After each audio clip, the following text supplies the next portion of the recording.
नमस्कार दोस्तों, the express study में आपका स्वागत है। आज हम लोग क्लास 11th का फर्स्ट चैप्टर से आज स्टार्ट करते हैं और आप लोगों को डेली बाय डेली हर एक चैप्टर का आप लोग को सॉल्यूशन मिलेगा। इसलिए आप लोग, यदि आप लोग इस चैनल पर नए हैं, इस चैनल पर बने रहें। यदि आप लोग पूरा सिलेबस को अगर पूरा करना चाहते हैं, पढ़ना चाहते हैं, इस चैनल पर आप लोग बने रहिए। आप लोगों को मैं पूरा सिलेबस कवर करवाऊंगा। तो आइए, तो आपका ये क्लास 11th है, सब्जेक्ट आपका मैथ है और चैप्टर फर्स्ट जिसका नाम है सेट थ्योरी, ये पहला क्लास है। आज का ये क्लास जो है ये पहला क्लास है। सेट थ्योरी ये चैप्टर का नाम है। इसको हिंदी में कहा जाता है समुच्चय सिद्धांत। समुच्चय सिद्धांत क्या है तो उसको हम लोग पूरा डिटेल के साथ देखेंगे। ये चैप्टर जो है लैंग्वेज टाइप का ये चैप्टर है। आपको इस चैप्टर में लैंग्वेज को समझना बहुत ज़रूरी है। यदि आप लैंग्वेज को अगर नहीं समझ पाते हैं तो इस चैप्टर में थोड़ा सा दिक्कतें होगी। इसलिए आप क्या कीजिए, इस चैप्टर का जितने भी हैं लैंग्वेज को समझने का प्रयास कीजिए। और सबसे पहले इसमें क्या है कि एक्सरसाइज बनाने से पहले, एक्सरसाइज सॉल्व करने से पहले आपको क्या थ्योरी, कुछ इसका बेसिक जानकारी जानना पड़ेगा कि आपका ये बेसिक जानकारी क्या है इस चैप्टर से रिलेटेड। इस चैप्टर में इस एक्सरसाइज से रिलेटेड बेसिक जानकारी क्या है, आप जब तक अगर नहीं जानेंगे तो एक्सरसाइज को आप सॉल्व नहीं कर पाएंगे। देखिए तो इस चैप्टर का नाम है समुच्चय सिद्धांत। समुच्चय सिद्धांत। अब समुच्चय क्या है तो समुच्चय को इंग्लिश से कहा जाता है सेट। तो सेट क्या है तो देखिए सेट क्या है तो सेट आंकड़ों का व्यवस्थित समूह है। यानी आंकड़ों का क्या, एक व्यवस्थित समूह, यानी उसको एक सही रूप से व्यवस्थित करके, मतलब उसको आंकड़ा एक तैयार किया गया है, उसको हम लोग क्या कहते हैं, सेट कहते हैं। जैसे इसको इंग्लिश से अगर कहा जाए तो set is the collection of well defined data. यानी ये क्या है, एक डिफाइंड डाटा है, कलेक्शन किया हुआ है, यानी आंकड़ों का एक व्यवस्थित समूह है, यानी इसको एक व्यवस्थित किया गया है। आगे देखिए और अच्छी तरह से आप लोगों को समझ में आएगा। यानी क्या है समुच्चय, आंकड़ों का एक व्यवस्थित समूह है। यानी हम लोग अगर कोई भी डाटा तैयार करते हैं तो क्या है, एक डाटा जो है पहले से तैयार किया जाता है। तो डाटा का मतलब क्या हुआ कि कोई भी एक आंकड़ा है, उसको हम लोग उसको सूटेबल ढंग से हम लोग उसको व्यवस्थित करते हैं, सजाते हैं, तो वही है डाटा। उसी को डाटा कहा जाता है, आंकड़ा कहा जाता है। तो अब आंकड़ा में क्या क्या आएगा, देखिए आंकड़ा को हम लोग इंग्लिश से कहते हैं डाटा। तो उसमें क्या आएगा, तो उसमें व्यक्ति का नाम भी हो सकता है, व्यक्तियों की संख्या भी हो सकता है, वस्तु का नाम हो सकता है, वस्तु की संख्या भी हो सकता है, स्थान का भी नाम हो सकता है। मान ली बहुत सारा डाटा है, स्थान का नाम दे दिया, जैसे अलग अलग स्टेट का नाम दे दिया, जैसे झारखंड, बिहार, पश्चिम बंगाल, उत्तर प्रदेश, ये सब अलग अलग एक डाटा तैयार कर दिया कि सभी राज्यों का नाम। तो ये एक डाटा हो गया, यानी क्या है, वो राज्यों का नाम हो गया, स्थान का नाम हो गया। अक्षर भी हो सकता है, अंक भी हो सकता है, 1 2 3 ये भी हो सकता है, वर्णमाला ये भी हो सकता है, शब्दों का समूह आंकड़ा ये भी हो सकता है, संकेत ये भी हो सकता है। यानी कुछ भी आपका ये डाटा होना चाहिए, उसको हम लोग क्या बोलेंगे, समुच्चय बोलेंगे। धीरे धीरे आप लोगों को पूरा समझ में आ जाएगा। आइए देखते हैं आगे। देखिए जैसे मान लेते हैं कि एक डाटा हम तैयार किए, इसका नाम दे दिए, एक डाटा है, इसमें एक डाटा तैयार किए गए, उसका नाम ए दे दिए। उसमें से सिर्फ संकेत लिए गए हैं, संकेत लिया गया है, अल्फ़ा है, बीटा है, गामा है, एस है, उसके बाद ये डेल्टा है, लैम्डा है, डेल्टा है। ये तो इस तरह क्या है, ये साइन जो है संकेत का ये एक ग्रुप बना दिए। तो ये क्या हो गया, ये हम इसको बोल सकते हैं कि ये जो नाम दे दिए इसको ए बोल दिए, यानी ये सेट ए बोल सकते हैं, यानी ये समुच्चय ए बोल सकते हैं। समुच्चय ए में क्या है तो समुच्चय ए में बोलेंगे कि ये संकेतों का एक समूह है। समूह मतलब ग्रुप है। जैसे आप लोग देखते हैं क्रिकेट वगैरह कोई खेलता है तो क्रिकेट आप लोग खेलते हैं तो क्या करते हैं, एक ग्रुप बनाते हैं, यानी एक टीम का ग्रुप बनाते हैं, सभी लड़कों का ग्रुप बनाते हैं। फिर अगर उधर वाला दूसरा एक ग्रुप रहता है, यानी एक सेट भी वही है, एक ग्रुप है। आगे देखिए मान लेते हैं कि दूसरा कोई सेट ले लिए एग्जाम्पल, तो उसमें उसका नाम दे दिए बी। अब एक ही नाम तो नहीं रहेगा, सबका अलग अलग नाम दिया जाएगा। जैसे मान लिया कि इसमें क्या है, दे दिए कि देशों का नाम दे दिए, देशों का समूह दे दिए, समूह है। ये इस सेट में क्या है, यानी इस आंकड़ा में क्या है, देशों का समूह है। क्या क्या है, जैसे भारत, पाकिस्तान, चीन, रूस, अमेरिका और बहुत सारा देश हो सकता है। और जैसे मान लो कुछ दूसरा एक हम एग्जांपल ले लेते हैं, उसमें मान लेते हैं सी है, तो टॉर्च है, बल्ब है, टेलीविज़न है, साइकिल है। ये सब क्या है, एक वस्तु का आंकड़ा है, डाटा है। जैसे आप ही लोग कहीं पर कोई दुकान अगर खरीदने, कोई सामान खरीदने जाते हैं तो क्या करते हैं, आप लोग सबसे पहले डाटा तैयार करते हैं कि हमको कौन सा सामान को लेना है, क्या क्या डाटा क्या क्या हमको ज़रूरी है। तो ये क्या हो गया, समुच्चय हो गया, यानी एक व्यवस्थित समूह को ही डाटा यानी समुच्चय कहा जाता है। जैसे मान ले डी में ले लिए 1 2 3 4 5 6 7 8 12 तक ले लिए, यानी इसमें क्या है, एक डाटा हो गया, यानी अंकों का एक समूह हो गया, डिजिट का एक समूह हो गया, ग्रुप हो गया। जैसे और एक ले लिए ई ले लिए, सीता, गीता, सोहन, मोहन, रोहन, यानी इसमें क्या है, इसमें व्यक्तियों यानी लोगों का एक समूह है, यानी कोई एक ग्रुप है, ये किसी ग्रुप में काम कर रहा है अथवा कोई भी चीज़ है, ये वर्कर है तो इसका एक ग्रुप बना दिए। ये भी क्या है, एक डाटा हो गया, आंकड़ा हो गया, व्यवस्थित आंकड़ा हो गया।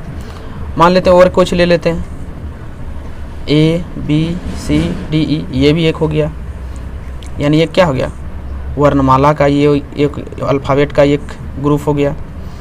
अब जी जैसे है, जी में हम बोल दिए अ आ क, ये भी क्या हो गया, ये अक्षर का एक समूह हो गया, ग्रुप बन गया। अब अगला है क्या है, टॉपिक है एलिमेंट ऑफ सेट, समुच्चय के अवयव। समुच्चय तो आप समझ गए कि समुच्चय कोई भी चीज़ का अगर डाटा तैयार किया जाता है उसी को समुच्चय कहा जाता है, ये चीज़ तो समझ गए। लेकिन अब समुच्चय के अवयव किसको कहते हैं, यानी एलिमेंट्स ऑफ सेट, यानी एलिमेंट्स अब किसको कहेंगे, एलिमेंट्स किसको कहेंगे। तो जैसे आप यहाँ पर एक देखिए, ये भी एक सेट है, तो ये सेट जो है, सेट को जिससे मिलकर बना है, ये सेट मान ले ये सेट ए है, ये किससे मिलकर बना है, 1 2 3 4 5, यानी ये सबसे मिलकर बना है। तो इसको हम लोग क्या बोलेंगे, ये क्या हो गया, एलिमेंट हो गया। यानी ये आप बोल सकते हैं सेट ए का 1 क्या है, एक एलिमेंट है, 2 क्या है, एक एलिमेंट्स है, यानी यही सबसे ये मिल करके बना है। तो इसका एक डिफिनेशन क्या होगा कि एलिमेंट्स ऑफ सेट किसको कहेंगे, यानी समुच्चय के अवयव किसको कहेंगे, यानी जिससे मिलकर समुच्चय का निर्माण हुआ हो उसे एलिमेंट्स ऑफ सेट कहा जाता है, यानी जिससे मिलकर निर्माण हुआ हो। यानी ये सेट जैसे ये ग्रुप, जैसे ये समुच्चय ए जो है, सेट ए जो निर्माण हुआ है, ये किससे मिलकर बना है, 1 2 3 4 5, यही सबसे मिलकर बना है। इसको हम लोग क्या बोल सकते हैं, ये 1 2 3 4 5 ये क्या है, ये एक एलिमेंट है। यानी अलग अलग हम इसको जब कर देंगे तो इसको बोलेंगे 3 क्या है, एक एलिमेंट्स है, 2 क्या है, एक एलिमेंट्स है, अवयव है ये। जैसे बी है, जैसे परिवार बनता है, तो परिवार कैसे होता है, एक बोलता है पूरे परिवार में इतना लोग रहते हैं, तो हर एक मेंबर, हर एक व्यक्ति को क्या कहा जाता है, मेंबर कहा जाता है, और सबको जब मिल जाता है तो उसको पूरे को परिवार कहा जाता है। उसी प्रकार से जब हर एलिमेंट्स को मिला दिया जाता है तो इसका सेट नाम होता है, और एक एक ठोकर के इसका क्या नाम होता है, इसको एलिमेंट्स या अवयव कहते हैं। जैसे आप और देख सकते हैं, बी में क्या है, ए है, बी है, सी है, ई है, एफ है, ये सब क्या है, यानी एक ग्रुप बी है, मैंने इसको आप सेट बी बोल सकते हैं। सेट बी में ये सब क्या है, ए बी सी, ये क्या है, एलिमेंट्स है, यानी ये एलिमेंट्स किसका है, बी का है। उसी प्रकार यहाँ पर अब इसका संकेत होता है, इसको एलिमेंट्स अवयव है, मतलब एलिमेंट्स है। अब ये इसको ई लिख करके इसको काट दिए, यानी ऐसे लिख करके इसको ई लिख करके इसे काट दिए, तो इसका मतलब हो गया कि एलिमेंट्स नहीं है, यानी अवयव नहीं है, और इसका मतलब हो गया अवयव है। जैसे इक्वल का साइन कैसे होता है, इसे होता है, अगर इसको काट दिए तो क्या होता है, बोलते हैं इसको इक्वल टू नहीं है। उसी प्रकार से अगर ऐसे लिख करके हम इसको ई देते हैं तो इसका मतलब ये एलिमेंट्स है, और अगर काट दिए तो इसका मतलब एलिमेंट्स नहीं है। देखिए उसी प्रकार यहाँ 1 एलिमेंट्स ए, इसका मतलब हुआ कि 1 जो है एलिमेंट्स है किसका, ए का, यानी ऐसे हम बोल सकते हैं 1 ए का एलिमेंट्स है। आप देख भी सकते हैं कि ए में ये 1 है, यहाँ पर लिख सकते, देखें 3 जो है ए का एलिमेंट है, तो ए का एलिमेंट है। 5 जो है, 5 भी आप देख सकते हैं कि ए का एलिमेंट्स है, ए मतलब ये सेट ए का है, एलिमेंट्स है। अब यहाँ पर 6 देखिए, 6 लिखा हुआ है, 6 एलिमेंट्स नहीं है, किसका, ए का। तो आप यहाँ देख सकते हैं कि इस सेट में 6 अवेलेबल नहीं है, यानी उपस्थित नहीं है। इसका मतलब ये 6 जो है इस सेट ए का एलिमेंट्स नहीं है। अगर यहाँ पर उपस्थित रहता तो लिखते यहाँ पर इसी तरह रहते, लेकिन काट दिए, इसका मतलब इसका एलिमेंट्स नहीं है। तो इसको हम लोग एलिमेंट्स नहीं है, इसको माना साइन, इस साइन का उपयोग करते हैं। उसके बाद देखिए यहाँ पर जैसे मान ले दूसरा सेट कर लेते हैं, तो ये भी हो गया अवयव है किसका, बी का। तो ए जो है अवयव है किसका, बी का है, एलिमेंट्स है। बी, ये जो बी है तो ये किसका अवयव है, तो सेट बी का है, यानी सेट बी के अंदर ये है। जैसे ये यहाँ पर देखिए सी है, ये किसका एलिमेंट्स है, तो बी का एलिमेंट्स है। बी मतलब क्या है, ये बड़ी जो बी लिखे हैं ये क्या है, ये ग्रुप का नाम है, यानी सेट का नाम है। यहाँ पर देखिए ई जो है, ई लिखे हैं यहाँ पर, ई किसका एलिमेंट्स है, तो बी का एलिमेंट्स है। एच, तो एच एलिमेंट्स नहीं है बी का, तो आप यहाँ देख सकते हैं कि ये बी जो सेट है इसमें एच उपस्थित नहीं है, तो इसलिए हम यहाँ पर लिख दिए, काट दिए। इसका मतलब ये बी, एच जो है ये बी का एलिमेंट्स नहीं है। इसी प्रकार से इसको शो किया जाता है, दर्शाया जाता है। तो इसको याद रखिएगा, इसको अवयव है तो एलिमेंट्स से इसको ऐसे लिखा जाता है, मतलब एलिमेंट्स को शो करने का मतलब साइन ऐसे ही होता है। अगर एलिमेंट्स नहीं है तो इसका साइन ये होता है। इस तरह से आप काट दीजिए, एलिमेंट्स नहीं है। ये चीज़ हो गया। अब आप देखिए समुच्चय लिखने के तरीके। समुच्चय लिखने का तरीका दो तरीका आता है, दो तरह से हम समुच्चय को लिख सकते हैं। कैसे लिख सकते हैं, देखिए समुच्चय निर्माण विधि, इसको बोलते हैं सेट बिल्डर फॉर्म, और एक होता है सारणी विधि जिसको हम लोग रोस्टर, इंग्लिश से रोस्टर या टेबलर फॉर्म कहते हैं। दो विधि होता है, एक समुच्चय निर्माण विधि यानी सेट, इसको इंग्लिश से कहा जाता है सेट बिल्डर फॉर्म, अथवा सारणी को कहा जाता है रोस्टर या टेबलर फॉर्म कहा जाता है। अब हम लोग देखते हैं कि समुच्चय निर्माण विधि क्या है। समुच्चय निर्माण विधि क्या है, तो देखिए इसमें समुच्चय के सभी अवयवों यानी एलिमेंट्स के गुणों को या तो गुण को भाषा के रूप में लिखा जाता है। इसमें क्या किया जाता है, भाषा के रूप में लिखा जाता है। यानी समुच्चय निर्माण विधि में क्या होता है, यानी सेट बिल्डर फॉर्म में क्या होता है कि इसमें समुच्चय के सभी अवयवों को, गुण को, अवयव के गुणों को भाषा के रूप में लिखा जाता है। जैसे आप लोग देख सकते हैं, एग्जाम्पल दिए हैं, ए जैसे ए कोई सेट है, यहाँ पर लिखे हैं, इसको बोलते हैं। देखिए कभी भी अगर सेट लिखते हैं तो उसको मिडिल ब्रैकेट जो होता है, उसको मिडिल ब्रैकेट, मध्यम ब्रैकेट जो होता है उससे हम लोग बंद करते हैं, इधर भी और इधर भी। तो ये एक सेट बन गया। तो इसको भाषा में जब लिखा जाता है तो ऐसे लिखा जाता है, इसको समुच्चय निर्माण विधि कहते हैं। आप देख सकते हैं यहाँ सिर्फ भाषा लिखे हैं, यहाँ लिखे, इसको बोलते हैं x such that x, x इसको बोलते हैं such that x, x such that x, यानी एक्स क्या है, अंग्रेजी वर्णमाला के स्वर वर्ण है। यानी यहाँ पर जितना भी यानी एलिमेंट्स आएगा, क्या आएगा, अंग्रेजी वर्णमाला के स्वर वर्ण आएगा, अंग्रेजी वर्णमाला के स्वर वर्ण। तो स्वर वर्ण का मतलब वॉवेल, तो क्या होता है ए ई आई ओ यू। तो उसको ए ई आई ओ यू न लिख करके उसको भाषा में लिख दिया गया है कि क्या लिख दिया गया कि x such that x, x such that x का मतलब हुआ कि यहाँ पर जो एलिमेंट्स जो होगा तो अंग्रेजी वर्णमाला के स्वर वर्ण है। तो स्वर वर्ण का मतलब हो गया ए ई आई ओ यू, वॉवेल जिसको कहा जाता है।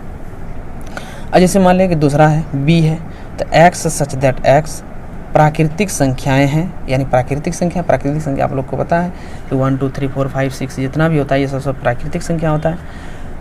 एवं हो रहा है कि ये x जो होगा, यानी इसमें जो एलिमेंट्स उपस्थित होगा इस सेट में, तो हो रहा है x मतलब x का वैल्यू जो होगा वो लेस देन 10 यानी 10 से छोटा होगा, यानी 1 2 3 4 5 6 8 9 तक ही इसमें रहेगा।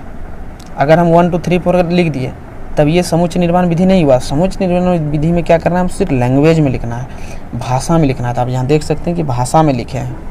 अब अगला हम लोग देखते हैं सारणी विधि, रोस्टर या टेबलर फॉर्म किसको कहेंगे उसको हम लोग आगे देखते हैं। देखिए सेकंड में क्या है कि सारणी विधि इन टेबलर या रोस्टर फॉर्म। तो टेबलर या रोस्टर फॉर्म किसको कहेंगे, देखिए इसमें सेट के सभी एलिमेंट्स को अलग अलग लिखा जाता है, यानी लैंग्वेज में नहीं लिखेंगे, उसको तोड़ के लिख देंगे। जैसे इसमें पहला एग्जांपल उसमें क्या दिया थे, तो एक्स सच दैट एक्स वो क्या है, एक अंग्रेजी स्वर्णमाला के अंग्रेजी स्वर्ण वाला है, माला है। तो उसमें हम लोग क्या किए, उसमें भाषा में लिखे थे लेकिन सारणी विधि में क्या होता है, उसका एलिमेंट्स को अलग अलग करके लिखा जाता है। देख सकते हैं कि AEIOU लिखे हैं, इसका मतलब उसमें तोड़ करके लिख दिए, और उसमें यही चीज़ को लिखे थे, उसमें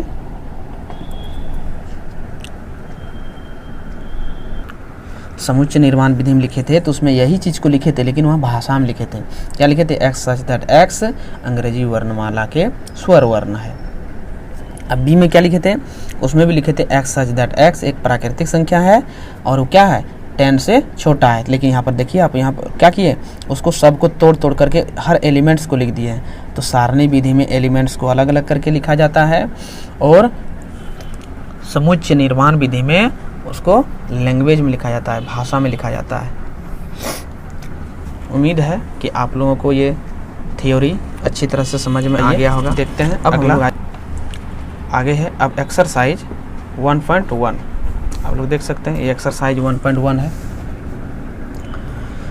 देखिए इसमें क्या है कि निम्नलिखित में कौन से समुच्चय हैं, अपने उत्तर का औचित्य दीजिए।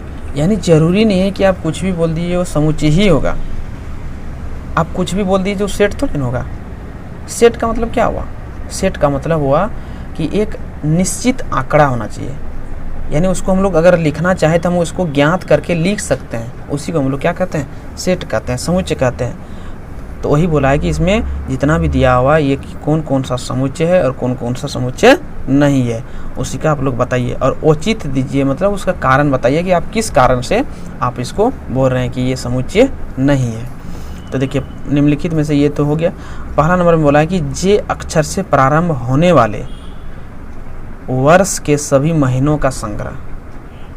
तो जे अक्षर से प्रारंभ होने वाले वर्ष के सभी अक्षरों महीनों का संग्रह। तो महीना कितना होता है, 12 महीना होता है।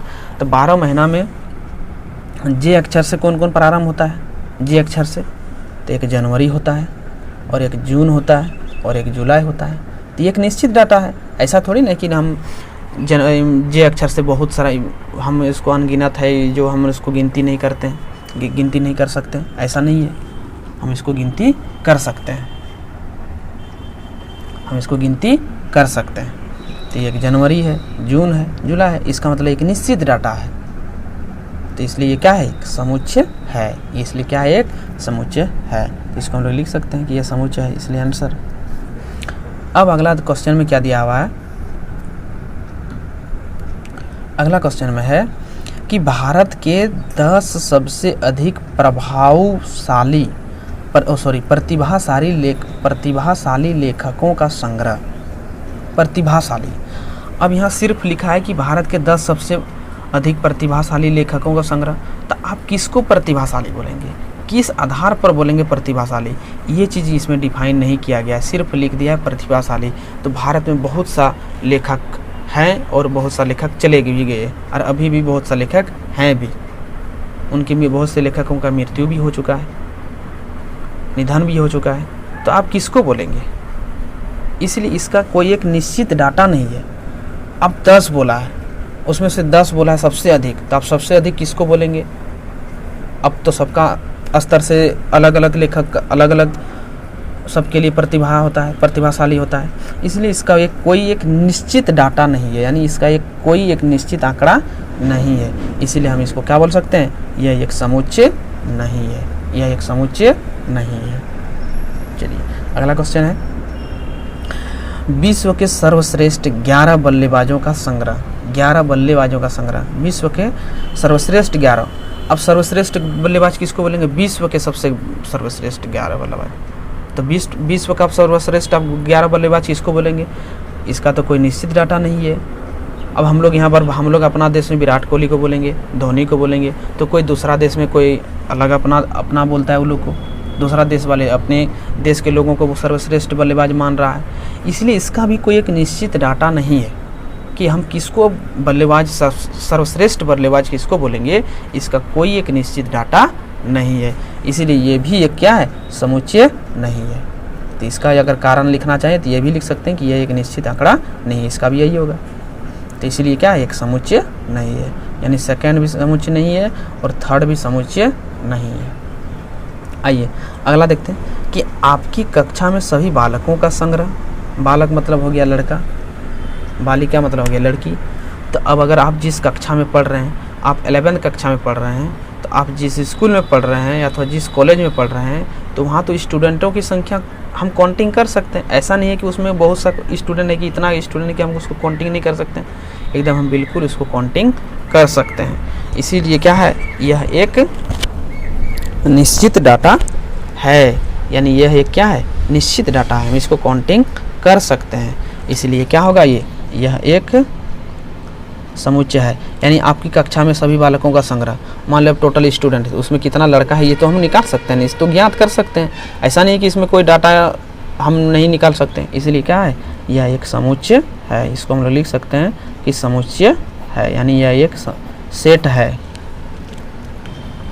अब देखिए 5वां नंबर में क्या है कि 100 से सभी कम प्राकृतिक संख्याओं का संग्रह। तो 100 से सभी प्राकृतिक संख्याओं का संग्रह, तो 100 से क्या होगा, 1 से लेकर के 1 2 3 4 5 6 हम बढ़ते जाएंगे। 100 से सभी कम, तो कम बोला है, इसका मतलब 100 से जाएंगे हम 99 तक लिख सकते हैं। तो ये 99 तक लिख दिए। तो एक तो मेरा एक निश्चित डाटा हो गया ना, ये एक निश्चित डाटा हो गया। इसीलिए हम इसको कह सकते हैं ये अब ये क्या है, समुच्चय है, यानी इट इज सेट, यानी सेट यह है, हम इसको समुच्चय बोल सकते हैं। आगे देखिए, अब यहाँ तो अगला क्वेश्चन में है कि लेखक प्रेमचंद द्वारा लिखित उपन्यासों का संग्रह। तो प्रेमचंद जो लेखक हैं उनके बोल रहे हैं उपन्यासों का संग्रह। तो प्रेमचंद जो लेखक थे तो वो कितना बुकों को लिखा गया है उनके द्वारा, ये एक निश्चित डाटा है। ये नहीं कि वो बहुत सारा बुक लिखते गया फेंकते गया, लिखते गया फेंकते गया और उसका कोई काउंटिंग ही नहीं कर सकता है, ऐसा नहीं है। यानी वह भी ये क्या है, निश्चित डाटा है, यानी निश्चित आंकड़ा है, यानी उसको हम लोग उसका एक डाटा हम लोग कलेक्शन कर सकते हैं। इसीलिए क्या होगा, ये अभी एक समुच्चय है, समुच्चय है। अगला है 7वां नंबर, सभी सम पूर्णांकों का संग्रह। सभी सम पूर्णांकों का संग्रह, तो सभी सम पूर्णांक, तो सम पूर्णांक क्या होता है, अगर हम इसको बढ़ते जाएंगे 2 4 6 8 10 12, यानी सम बढ़ते जाएगा। तो इसका भी एक निश्चित डाटा है कि हम इसको एक एक छोड़ करके लिखते जाएंगे, जहाँ तक हमको आवश्यकता होगा वहाँ तक हम लिखते जाएंगे। अब ये नहीं बोलेगा कि नहीं इसका भी कोई निश्चित डाटा नहीं है, हाँ इसका भी निश्चित है। यानी सेट में कहा जाता है कि अगर अंत नहीं है लेकिन हम उसको लिखने का क्रम जो होगा वो एक निश्चित होना चाहिए कि हम किसके बाद किसको लिखेंगे, तो ये एक निश्चित क्रम होना चाहिए। इसका एक निश्चित क्रम है कि सम संख्या बोल रहा है, सम पूर्णांक बोल रहा है, तो हम 2 4 6 8 10 इस तरह हम लिखते जा रहे हैं। इसलिए क्या होगा, यह भी एक समुच्चय है, यानी ये भी एक क्या है, समुच्चय है। अगला देखिए, अगला है 8वां नंबर, इस अध्याय में आने वाले प्रश्नों का संग्रह। मान लो हम जिस अध्याय को पढ़ रहे हैं, जिस चैप्टर को पढ़ रहे हैं, इस चैप्टर में कितना प्रश्न है, कितना क्वेश्चन है, उसका तो एक निश्चित डाटा है। ऐसा थोड़ी नहीं कि उसमें क्वेश्चन को हम काउंटिंग नहीं कर सकते कि कितना क्वेश्चन है इस चैप्टर में, तो हम तो उसको काउंटिंग कर सकते हैं। तो ये इसीलिए क्या हो गया, ये भी एक समुच्चय है। अगला, विश्व के सबसे अधिक खतरनाक जानवरों का संग्रह। विश्व के अधिक खतरनाक जानवरों का संग्रह। तो अब खतरनाक आप किसको बोलते हैं, सबके नज़र से अलग अलग खतरनाक होता है। किसी के नज़र में सांप खतरनाक होता है तो किसी के नज़र में सांप भी खतरनाक नहीं होता है। किसी की नज़र में बाघ खतरनाक होता है तो किसी की नज़र में बाघ भी खतरनाक नहीं होता है। यानी यहाँ पर भी कोई एक डाटा निश्चित नहीं है कि हम किसको हम खतरनाक बोलेंगे। इसीलिए ये भी एक समुच्चय क्या होगा, समुच्चय नहीं है, समुच्चय नहीं है, यानी सेट नहीं है। अब सेकंड नंबर में क्या कह रहा है, सेकंड नंबर को देखिए। तो सेकंड नंबर में कह रहा है कि मान लीजिए ए एक कोई सेट है, वह इस सेट के अंदर में क्या क्या एलिमेंट है, देखिए 1 2 3 4 5 6, यानी 6 तक एलिमेंट है। तो रिक्त स्थान में उपयुक्त प्रतीक चिन्ह एलिमेंट अथवा एलिमेंट डज नॉट एलिमेंट, मतलब एलिमेंट नहीं है, भरिए, मतलब ये एलिमेंट है अथवा एलिमेंट नहीं है, इस चीज़ को भरिए। तो इसको भरना है। तो देखिए क्या दिया हुआ है, तो यहाँ पर दिया हुआ है 5 एलिमेंट ए का है या नहीं है। तो आप यहाँ देखिए कि 5 एलिमेंट इसमें अवेलेबल है कि नहीं है, तो एलिमेंट तो इसमें अवेलेबल है, इसका मतलब इस एलिमेंट है ये। 8 देखिए क्या इसमें है एलिमेंट, यहाँ एलिमेंट है इसमें 8 नहीं है, इसका मतलब हम इसको लिखेंगे कि ये 8 जो है ए का एलिमेंट नहीं है। इसका मतलब ऐसे होगा कि ए का एलिमेंट 8 नहीं है, अथवा 8 ए का एलिमेंट नहीं है। अब यहाँ 0 देखिए क्या 0 यहाँ उपस्थित है, नहीं है, तो ये 0 भी उपस्थित नहीं है, इसलिए ये भी क्या होगा, एलिमेंट नहीं है। सीधा सा सिंपल है। उसके बाद अगला इसमें देखिए 4 ए का एलिमेंट है या नहीं, तो आप यहाँ देख सकते हैं कि 4 उपस्थित है, इसलिए हम इसको लिख सकते हैं कि ये एलिमेंट है। अब अगला क्या है, यहाँ देखिए 5वां में क्या है कि ये 2 एलिमेंट है या नहीं है, तो है, ये भी एलिमेंट है। अब 10 तो देखिए कि 10 है कि नहीं है, तो ये भी एलिमेंट नहीं है। इसी प्रकार से हम इसको लिख सकते हैं। यदि आप लोगों को इसका नोट्स का ये जो बताया जा रहा है, इसका यदि आप लोगों का नोट्स अगर पीडीएफ चाहिए तो पीडीएफ आप लोगों को डिस्क्रिप्शन बॉक्स में आपको लोग को पीडीएफ का लिंक दिया गया है, आप वहां से डाउनलोड कर सकते हैं, या तो आप टेलीग्राम ग्रुप ज्वाइन कीजिए, टेलीग्राम ग्रुप से भी डाउनलोड कर सकते हैं। उम्मीद करते हैं कि आप लोगों को अच्छी तरह से ये समझ में आ गया होगा। आइए मिलते हैं नेक्स्ट क्लास में, तब तक के लिए आप सभी को जय हिंद।